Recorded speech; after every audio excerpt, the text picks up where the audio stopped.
பிரகாரத்தை சுத்துறது மூலமா பலன் கிடைக்கும் நம்ம எல்லாருக்குமே தெரியும். ஆனா எத்தனை முறை சுத்தினா என்னென்ன பலன் கிடைக்கும் அப்படிங்கிறது நமக்கு தெரியுமா?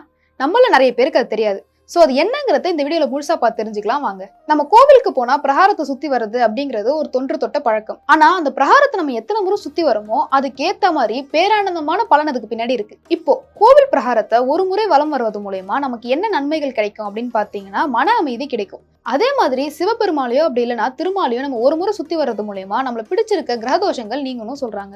நம்ம வலது கால முன்னெடுத்தி திருச்சுற்ற வலம் வரும்போது நம்மளுடைய நரம்பு மண்டலம் சீராகும். அப்படி சீராகிறது மூலமா மன அழுத்தம் குறையும். இதுக்கான பலன் என்ன அப்படின்னு பார்த்தோம்னா நம்மளோட அன்றாட பிரச்சனைகள் நீங்கி மன அமைதி கிடைக்கும். ரெண்டாவதா பார்த்தோம்னா 3 முறை வலம் வருதல். நம்ம 3 முறை வலம் வரும்போது திரிமூர்த்திகளோட அருள் நமக்கு கிடைக்கும். அதே மாதிரி ஜோதிட ரீதியா பார்த்தோம்னா ராகு கேது தோஷம் இருக்கவங்க இந்த மாதிரி 3 முறை வலம் வந்தா அந்த தோஷங்கள் நீங்கணும் சொல்றாங்க. இதுக்கான பயன் என்ன அப்படின்னு பார்த்தோம்னா நோய்கள் நீங்கி மன அமைதி கூடும். மூன்றாவதா பார்த்தோம்னா 5 முறை வலம் வருதல். 5 முறை வலம் வரும்போது என்ன ஆகுது அப்படின்னு பார்த்தோம்னா பஞ்சபூதங்களை சமநிலைப்படுத்துது. அதே மாதிரி சிவபெருமானை பொறுத்த வரைக்கும் 5ன்றது பஞ்சாட்சர மந்திரத்தை குறிக்குது. இதுக்கான பயன் என்ன அப்படின்னு பார்த்தோம்னா சந்தான பாக்கியம் கிட்டும்.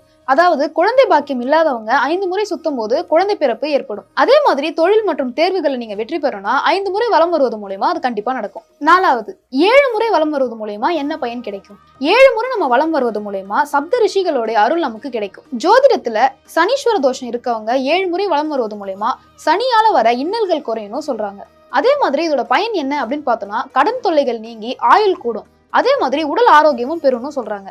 ஐந்தாவதா பார்த்தோம்னா 9 முறை வலம் வருதல். 9 முறை நம்ம வலம் வரும்போது என்ன ஆகுது அப்படின்னு பாத்தீங்கன்னா நவகிரகங்களோட அருள் நமக்கு கிடைக்குது.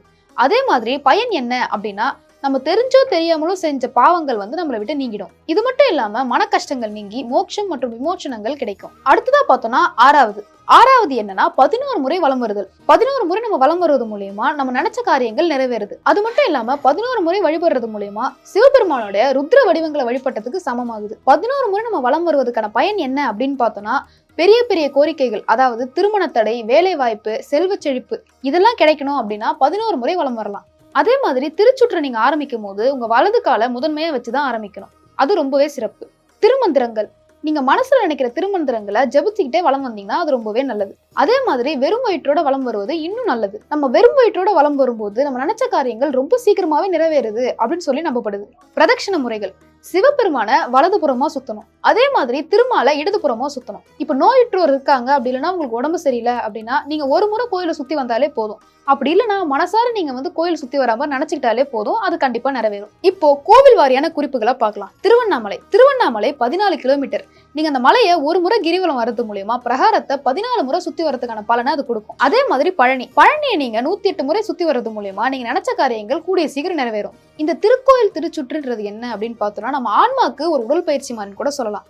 நம்ம இதை அடிக்கடி பண்ணும்போது நம்ம நினைச்ச காரியங்கள் நிறைவேறது மட்டும் இல்லாம மன அமைதியும் கிடைக்கும். இப்ப கூட ஒண்ணும் இல்ல, உங்க வீட்டு பக்கத்துல இருக்க ஏதாவது ஒரு கோவிலுக்கு போய் நீங்க இந்த திருச்சுற்ற பண்ணுங்க. நம்ம சொல்லிருக்க எண்ணிக்கைப்படி பண்ணீங்கன்னா கண்டிப்பா நீங்க நினைச்ச காரியம் நிறைவேறும். இந்த வீடியோ பத்தின உங்களோட கருத்தை கமெண்ட் பண்ணுங்க. இந்த வீடியோ உங்க ஃப்ரெண்ட்ஸ் அண்ட் ஃபேமிலிஸ்க்கு ஷேர் பண்ணுங்க. இதே மாதிரியான இன்ட்ரெஸ்டிங்கான வீடியோஸ் நீங்க நிறைய பார்க்கணும் அப்படின்னு ஆசைப்பட்டீங்கன்னா எங்களை ஃபாலோ பண்ணிக்கோங்க.